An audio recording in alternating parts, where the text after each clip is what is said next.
Sentiu que sua sensibilidade é uma sentença? Já se perguntou por que, mesmo oferecendo o melhor de si, é justamente isso que desperta o pior nos outros? E se a sua luz não estivesse apenas iluminando, mas também revelando tudo o que os outros mais querem esconder?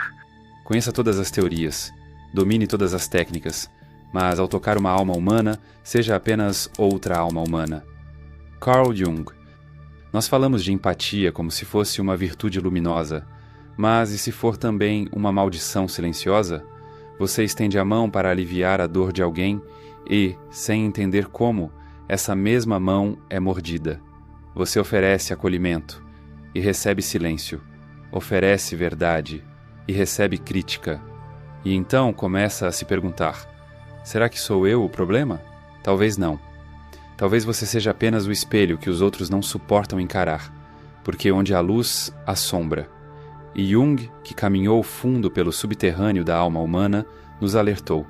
A luz de um empata é um lembrete incômodo daquilo que os outros enterraram dentro de si, e por isso atacam, por isso se afastam, não por maldade consciente, mas por uma dor que não sabem nomear. E você, por não entender esse processo, começa a apagar sua luz, tentando caber, tentando não incomodar, tentando não ser demais. Mas e se eu te dissesse que essa dor é parte do seu chamado, que esse ressentimento que você sente nos olhos dos outros não é um reflexo do seu erro, mas da sua força? E que é justamente essa luz que você carrega que pode reacender o que o mundo há muito deixou apagar? Hoje vamos mergulhar nessa ferida invisível, guiados pelos pensamentos mais sombrios de Carl Jung, pelas tramas ocultas do inconsciente e pelas rachaduras emocionais da nossa civilização. Vamos atravessar esse território onde empatia se confunde com martírio, e talvez no fim você descubra que não precisa mais pedir desculpas por sentir, apenas aprender a proteger a centelha que te torna humano. Você está pronto para caminhar por esse abismo comigo? Então venha, respire fundo e apague a luz. O que você vai ouvir agora talvez mude para sempre o modo como você se enxerga. E o modo como você entende por que tantos te feriram justamente quando você mais ofereceu amor.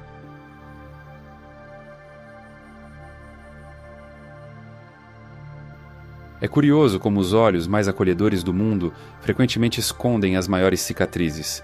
Como as pessoas que mais sabem acalmar os outros, quase sempre, carregam tempestades internas que ninguém imagina.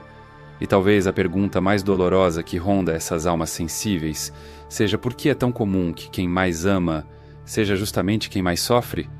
Carl Jung, em sua caminhada por entre as sombras do inconsciente, percebeu algo que poucos ousaram verbalizar. Os empatas, esses seres que ainda sabem sentir profundamente, não apenas curam os outros, mas ativam neles algo extremamente perigoso. O empata acende a luz, e ao acendê-la, revela aquilo que muitos passaram a vida inteira tentando esconder. Mas o que significa, na final, ser um empata num mundo anestesiado? É como ser um farol em meio a um mar de cegueira emocional. É como oferecer calor a quem se habituou ao frio e que, por isso, se sente ameaçado pela simples ideia de descongelar. A empatia, quando genuína, não apenas acolhe, ela expõe. E essa exposição é insuportável para aqueles que já perderam o contato com sua própria humanidade. Jung percebeu isso em inúmeros de seus pacientes. Pessoas altamente sensíveis, com uma rara capacidade de escutar a dor alheia sem julgamento. Eles ofereciam um tipo de presença quase sagrada. Eram o primeiro colo verdadeiro na vida de muitos, mas depois de um tempo, eram punidos. Sem motivo, sem lógica. As mesmas pessoas que confessavam suas dores mais íntimas em seus ombros, depois viravam as costas. Começavam a criticá-los, diminuí-los, silenciá-los. Por quê? Porque a empatia desses indivíduos funcionava como uma lâmina invisível que cortava a couraça das pessoas emocionalmente bloqueadas. E, para alguém que vive protegido por essa couraça, ser tocado de forma tão profunda é equivalente a ser despido publicamente. A dor não é por causa do empata, é pela sombra que ele revela. E aqui está o paradoxo. O empata, ao curar, fere, não por maldade, mas porque, ao se manter vivo por dentro, ele mostra aos outros o quanto eles estão mortos. E isso é imperdoável para o ego. Imagine por um instante alguém que passou a vida suprimindo suas emoções, acreditando que chorar é fraqueza, que sentir é perigoso. Essa pessoa se depara com alguém que olha nos olhos com presença, que escuta com o coração, que não tem medo de dizer: isso dói. A reação imediata pode até ser alívio, mas, com o tempo, o ressentimento começa a escorrer pelas frestas, porque aquele que sente profundamente não apenas acolhe o outro, ele também funciona como um espelho que o outro evita. E quando você se torna esse espelho, você não é mais visto como um ser humano. Você vira um símbolo, um incômodo, um lembrete vivo de tudo que foi perdido. Muitas pessoas que têm empatia como dom já passaram por isso. Atraem figuras que, num primeiro momento, parecem encantadas. Elas se aproximam como se tivessem encontrado um oásis, mas em pouco tempo começam a criticar, sabotar, se afastar, e o empata perdido pensa: o que eu fiz de errado? Nada, você apenas acendeu a luz. E às vezes as pessoas preferem as trevas porque nelas podem esconder suas feridas. Jung escreveu: o encontro de duas personalidades é como o contato de duas substâncias químicas.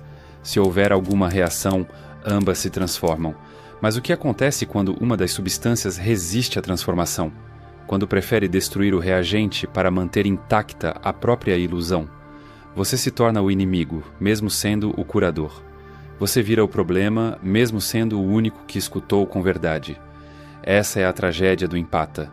Ser punido por amar, ser ferido por curar, ser silenciado por sentir. Mas essa dor esconde uma chave, e essa chave abre uma porta perigosa, porém necessária. A compreensão de que nem toda dor recebida é sobre você. Às vezes a dor que você carrega é a dor que os outros projetam em você, por não suportarem a própria verdade. Esse capítulo não termina com alívio. Não ainda. Porque o empata, ao despertar para esse padrão, entra numa nova fase. Há de decidir se continuará apagando a própria luz, ou se aprenderá, pouco a pouco, a protegê-la. E você, que está aí do outro lado, talvez esteja agora se lembrando de uma amizade que terminou sem explicação, de um amor que te acusou de ser intenso demais, de alguém que te fez sentir vergonha da sua sensibilidade. Pois saiba, talvez não fosse sobre você. Talvez sua luz tenha apenas tocado uma escuridão que aquela pessoa ainda não estava pronta para encarar. E talvez você não tenha sido rejeitado. Você foi espelho demais para alguém que não suportava mais se ver. Mas há muito mais por trás disso. E para entender o que está acontecendo por trás dessas reações tão violentas à sua sensibilidade, precisamos mergulhar na parte mais sombria da psique humana.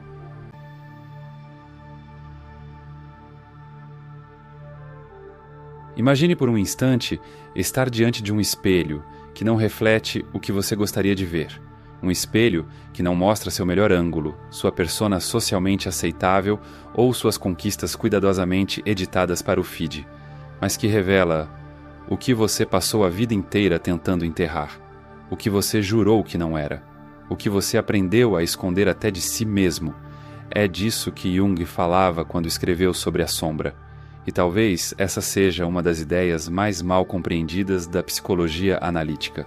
A sombra não é apenas aquilo que é sombrio, é tudo o que foi rejeitado pela consciência, tanto os traços considerados ruins quanto muitas vezes os melhores.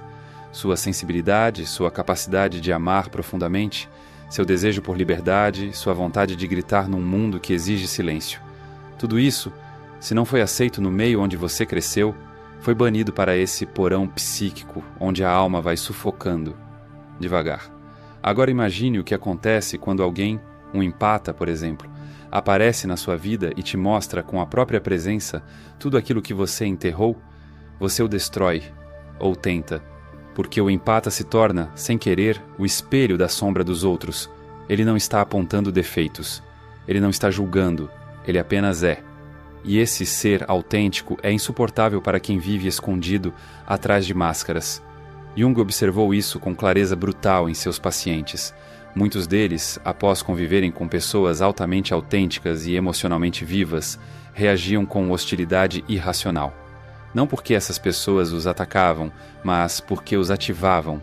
Eles estavam diante de alguém que, por simplesmente existir em sua totalidade, fazia com que todas as partes negadas de si mesmos gritassem.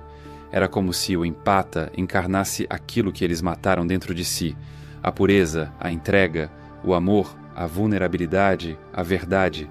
E quando você vê alguém vivendo o que você proibiu em si, você sente ódio, não dela, mas de si mesmo, por ter desistido. E essa é a origem do ressentimento. É a sombra projetada, cuspida, vomitada sobre o outro.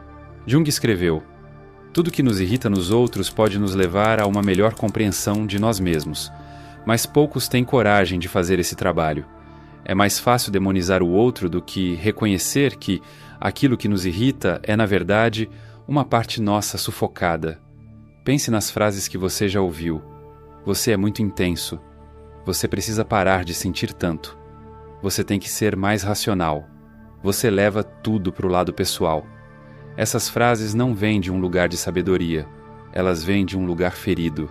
São as palavras de quem aprendeu a desconectar-se de si e agora se incomoda profundamente com quem insiste em continuar conectado, de quem se sufocou tanto que sente raiva de quem ainda respira. E você, que sente tudo, às vezes até demais, torna-se o alvo preferido dessa dor não resolvida. Mas o que Jung descobriu, e isso é assustadoramente belo, é que a raiva que as pessoas sentem não é realmente sobre você, é sobre o que você representa. Você é o eco de uma infância onde o sentir foi punido. Você é o sussurro de uma alma que foi calada. Você é a lembrança viva do que o outro perdeu. E não é fácil ser isso. Alguns empatas não suportam essa dinâmica. Eles começam a duvidar da própria autenticidade. Se questionam se não deveriam mesmo ser menos. Começam a se moldar para caber em relacionamentos onde sua essência sempre parece demais. É nesse ponto que muitos iniciam um processo de autotraição. Começam a internalizar a crítica, a se vigiar o tempo todo, a sorrir menos, a falar com mais cautela, a pedir desculpas por simplesmente ser. E a sombra faz seu trabalho mais cruel. Não apenas faz o outro rejeitar o empata, mas faz o empata rejeitar a si mesmo. É como um vírus psicológico, uma contaminação invisível. Você absorve a repressão do outro, achando que é sensatez. Você se apaga aos poucos, acreditando que é maturidade. Mas não é. É medo, é sobrevivência. É você, novamente, aprendendo que, para ser amado, precisa deixar de ser quem é. E aqui, meu amigo, minha amiga, é onde a alma começa a adoecer. Não por excesso de sensibilidade, mas por falta de permissão. Por isso, Jung dizia que o trabalho com a sombra não era um detalhe, mas um ato de coragem radical. Olhar para o que foi reprimido, reconhecer o que foi projetado e integrar, tomar posse de si. Mesmo que doa, mesmo que assuste. Quando você percebe que os ataques que recebeu não falam sobre você, mas sobre a dor que você acordou no outro. Você para de pedir desculpas. Você começa a proteger sua luz em vez de escondê-la. Você entende que não é sua função se fazer pequeno para não incomodar. Como escreveu Jung, você não se torna iluminado imaginando figuras de luz, mas sim tornando consciente a escuridão. E isso inclui aceitar que você desperta sombras nos outros, mas não porque você é destrutivo, é porque você é verdadeiro, e a verdade desorganiza. Então respire. Você não está sozinho, você não está louco, você não é fraco. Você é apenas um daqueles poucos que ainda consegue sentir em um mundo que desaprendeu. E isso às vezes te transforma em vilão, mas na verdade te torna uma raridade. Se você chegou até aqui, sabe do que estou falando. Você já viveu isso. Já sentiu o silêncio se tornar gelo. Já ouviu os sorrisos mudarem de tom. Já foi de alguém mágico a alguém problemático, sem aviso algum. E tudo isso porque você brilhou onde não se podia brilhar, porque você tocou onde não se podia tocar, porque você vive onde muitos apenas sobrevivem. Mas agora que você vê, agora que entende a lógica oculta por trás dessas reações, a pergunta é: você vai continuar se moldando para caber em espaços pequenos? Ou vai começar a ocupar o espaço da sua própria luz?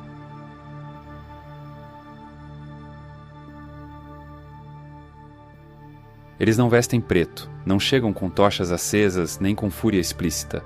Muitas vezes sorriem, dizem que te amam, que estão só tentando te ajudar, mas o que fazem, dia após dia, é arrancar pedaços da sua luz como quem arranca páginas de um livro, até que só reste silêncio, conformidade e uma versão domesticada de quem você era.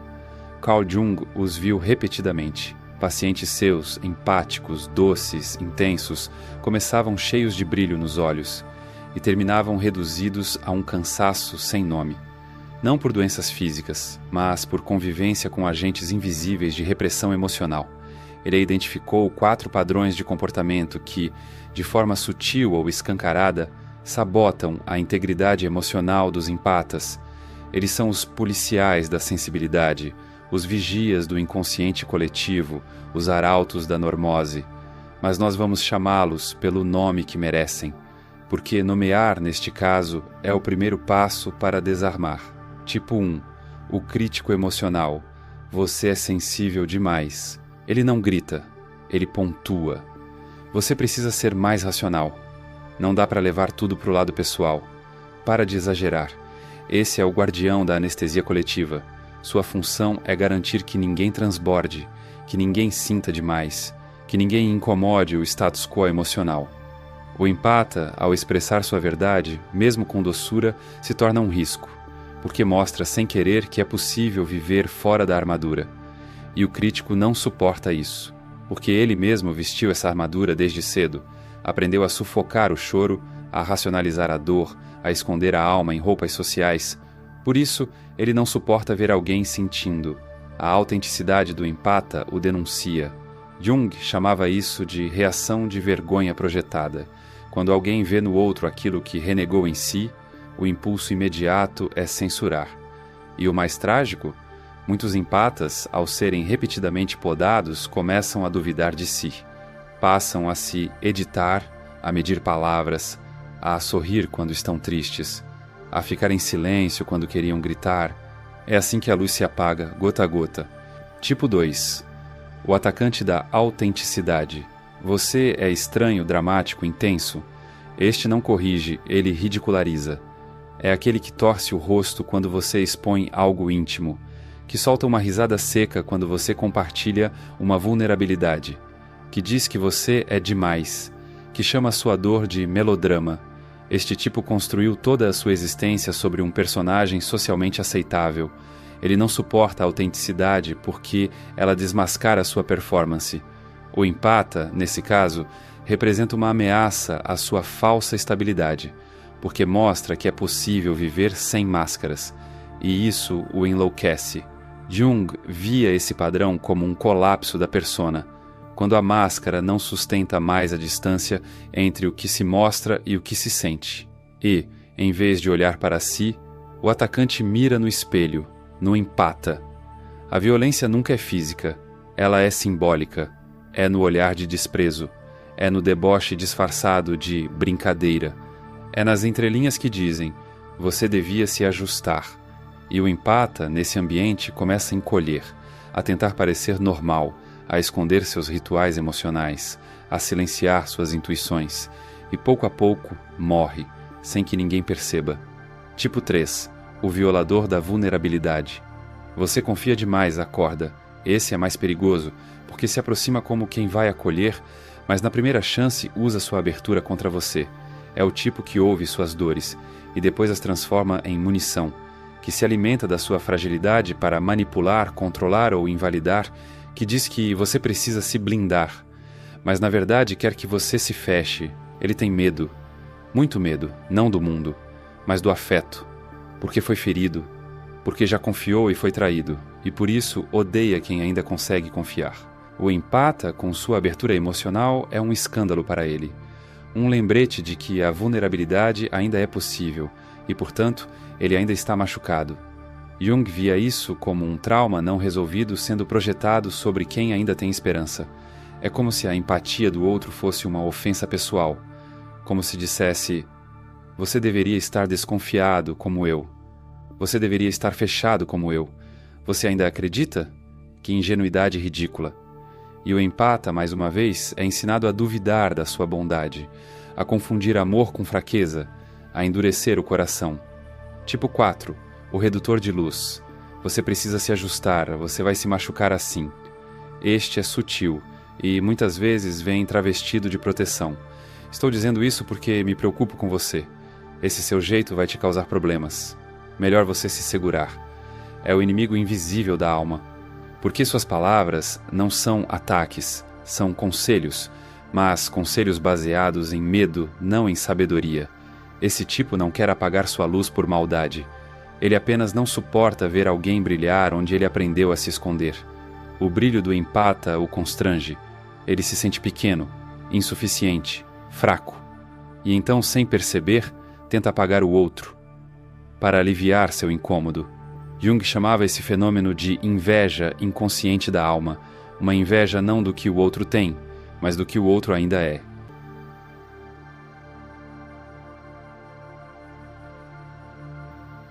A queda não acontece com um estrondo. Ela começa com silêncio. Ela se instala devagar, como a poeira de um quarto trancado há anos. Você não percebe que está caindo. Você apenas começa a sentir um cansaço estranho. Não é físico, é existencial. É como se sua alma tivesse começado a fechar as janelas, uma por uma, para proteger a luz que cada vez mais parece incomodar os olhos de quem te cerca.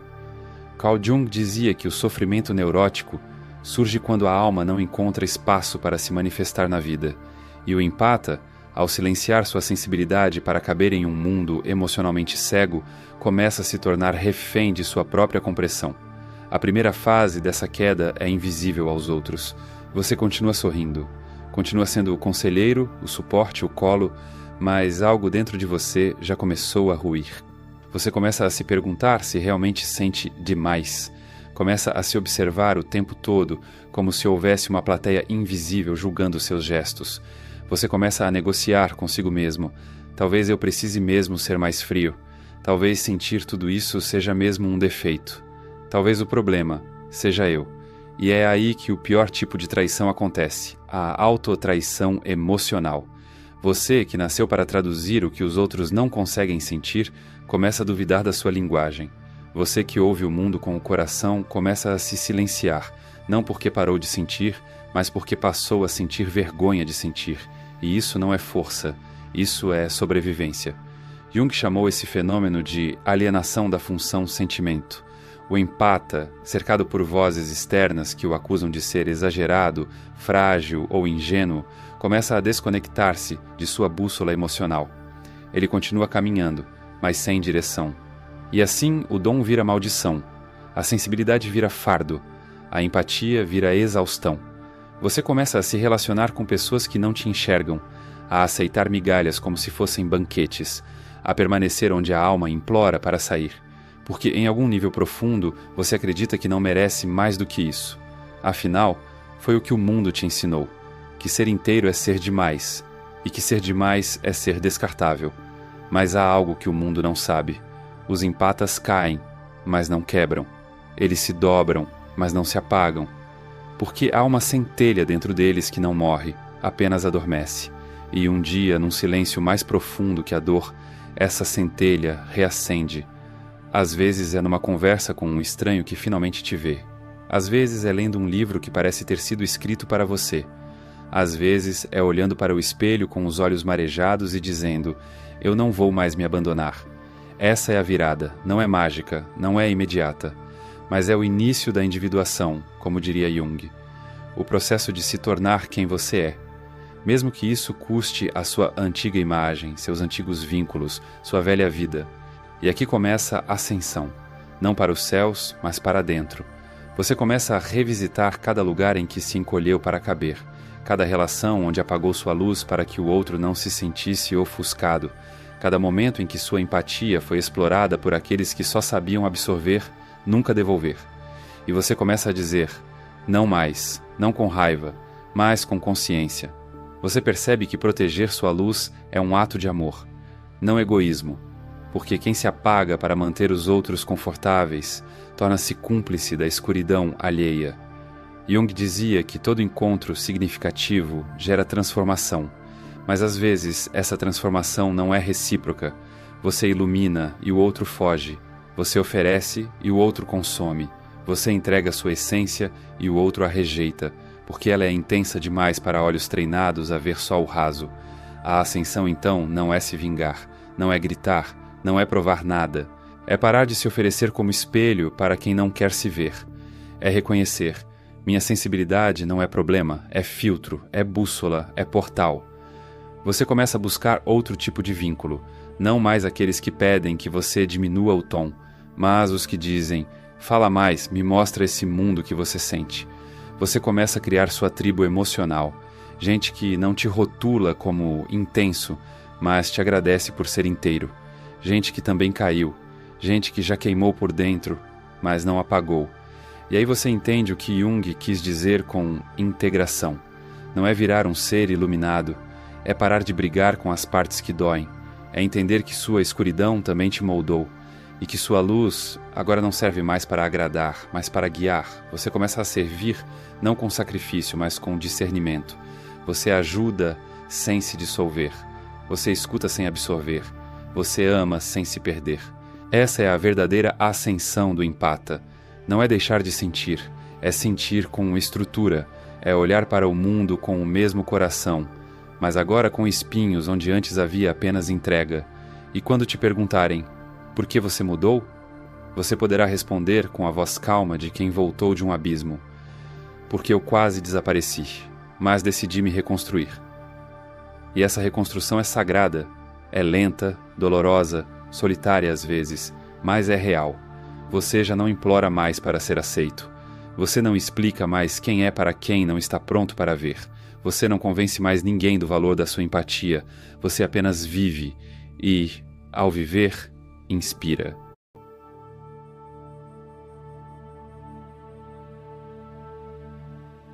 Há um ponto em que você para de correr atrás de quem nunca vai te alcançar. Um ponto em que você cansa de explicar sua essência como se ela fosse um erro de fabricação.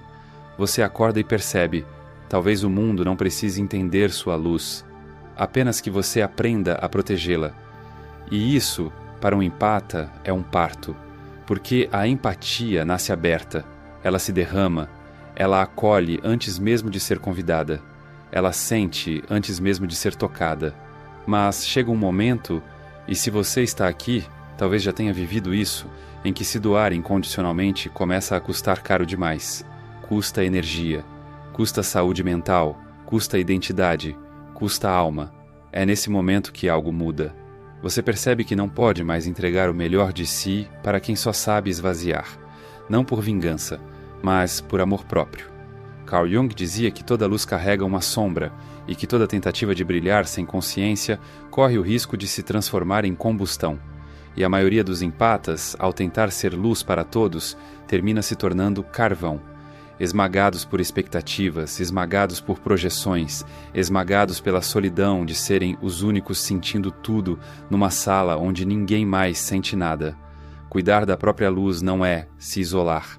É saber com quem você acende sua chama e com quem você só queima. É reconhecer que nem todo mundo está pronto para o tipo de amor que você carrega. E está tudo bem. Você não está aqui para salvar ninguém. Você está aqui para viver em verdade. E às vezes, viver em verdade significa se retirar em silêncio de onde a mentira ainda reina. Mas não é fácil, porque o empata carrega o desejo quase infantil de ser compreendido. Ele quer ser visto, quer ser acolhido como ele acolhe, e quando isso não acontece, seu instinto é tentar mais, explicar mais, abrir-se mais. Mas abrir-se para quem não tem estrutura para te receber é como colocar uma flor dentro de um triturador. Ela não vai sobreviver.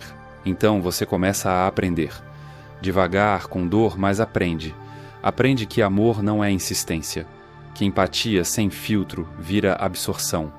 Que escutar o outro não significa esquecer de si. Você começa a se ouvir. E pela primeira vez, talvez, começa a se proteger como sempre protegeu os outros. Jung chamava isso de discernimento psicológico. A capacidade de identificar o que é projeção do outro e o que é verdade sobre você. Ele ensinava que o empata precisa desenvolver limites energéticos, não como defesa, mas como definição. Não como muros, mas como molduras. Você não se fecha, você se contorna. E esse contorno se expressa em decisões simples, mas revolucionárias. Você para de se explicar. Você para de justificar sua dor para quem a minimiza. Você para de oferecer consolo para quem só quer manipular. Você para de confundir intensidade com inadequação. Você começa a dizer não sem culpa e a dizer sim com presença. E algo muda. Pela primeira vez, você sente que está inteiro. Você não precisa mais se dividir em pedaços para ser aceito. Você não precisa mais diminuir seu brilho para que outros não se sintam ofuscados. Você não precisa mais carregar ninguém nas costas. Você começa a escolher, e essa escolha é sagrada. Você escolhe com quem compartilha seu silêncio, com quem divide suas visões, com quem entra no seu mundo. E ao fazer isso, você finalmente compreende. Sua empatia não é uma função pública, ela é uma oferenda. E nem todo altar está limpo o suficiente para recebê-la. Você passa a ver além das palavras. Percebe nos olhos quem veio sugar e quem veio somar.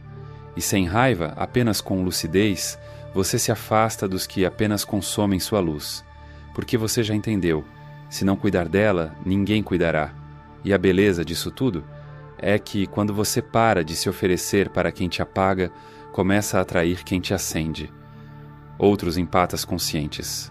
Outros seres que sentem, mas que também aprenderam a se proteger. Pessoas que não têm medo da sua intensidade. Pessoas que olham nos seus olhos e dizem: eu vejo você, eu sinto você, e está tudo bem. Esse é o santuário, não um lugar físico, mas um estado interno onde sua luz pode brilhar sem medo. É o ponto onde sua empatia vira fortaleza, sua sensibilidade vira filtro, sua dor vira sabedoria, e sua presença vira medicina.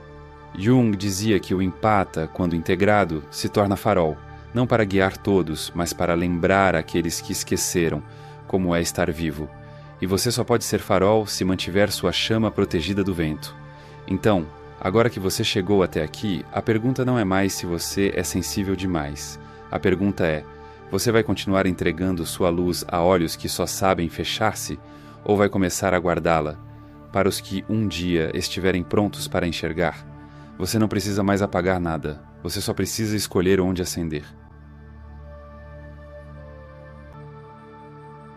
E se eu te dissesse que tudo aquilo que você achava ser exagero era na verdade sua maior beleza? E se o que os outros chamaram de fraqueza era só medo deles, travestido de conselho? E se essa dor que te acompanha desde sempre, essa sensação de ser estrangeiro até dentro da própria pele, fosse o indício mais claro de que você carrega uma sensibilidade que o mundo ainda não aprendeu a honrar? Ao longo dessa jornada, passamos por muitos espelhos. Alguns revelaram verdades duras, outros cicatrizes antigas. Mas, acima de tudo, eu espero que você tenha encontrado aqui algo raro: permissão. Permissão para sentir sem pedir desculpas, para dizer não sem medo de ser egoísta, para escolher a si mesmo sem carregar a culpa de 1000 vozes alheias. Permissão para continuar sensível, mesmo quando o mundo insiste que o caminho é endurecer. Carl Jung não queria que você fosse indestrutível. Ele queria que você fosse inteiro, que você integrasse luz e sombra, dor e compaixão, limite e amor. E, acima de tudo, que você parasse de buscar aprovação nos lugares onde só existem ecos de pessoas que também perderam sua verdade. O empata não está aqui para ser mártir, ele está aqui para ensinar o que o amor parece, quando ele ainda é puro, mas para isso precisa aprender a permanecer de pé, com raízes, não com correntes.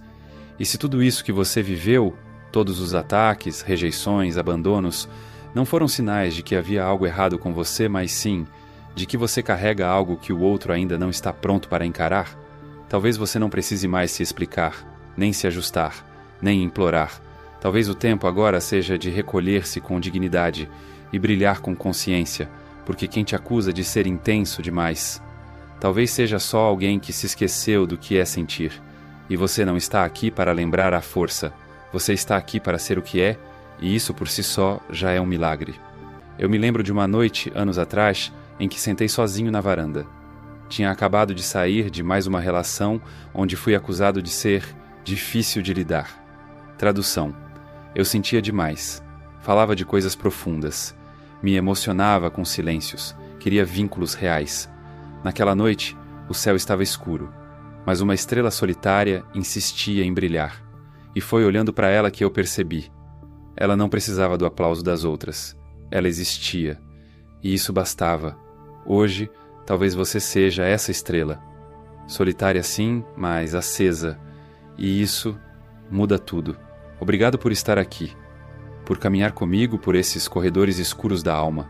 Por escutar, com o coração, essas palavras que na verdade sempre foram suas. Se você se sentiu visto, abraçado, acolhido neste vídeo, então algo sagrado já aconteceu. Antes de irmos, um convite com uma piscadela de sarcasmo. Se você for emocionalmente maduro o bastante para lidar com vídeos que tocam em feridas existenciais sem pedir licença, curta esse vídeo, comente. Minha empatia é meu poder. E se inscreva, porque por aqui a gente não sobrevive. A gente sente.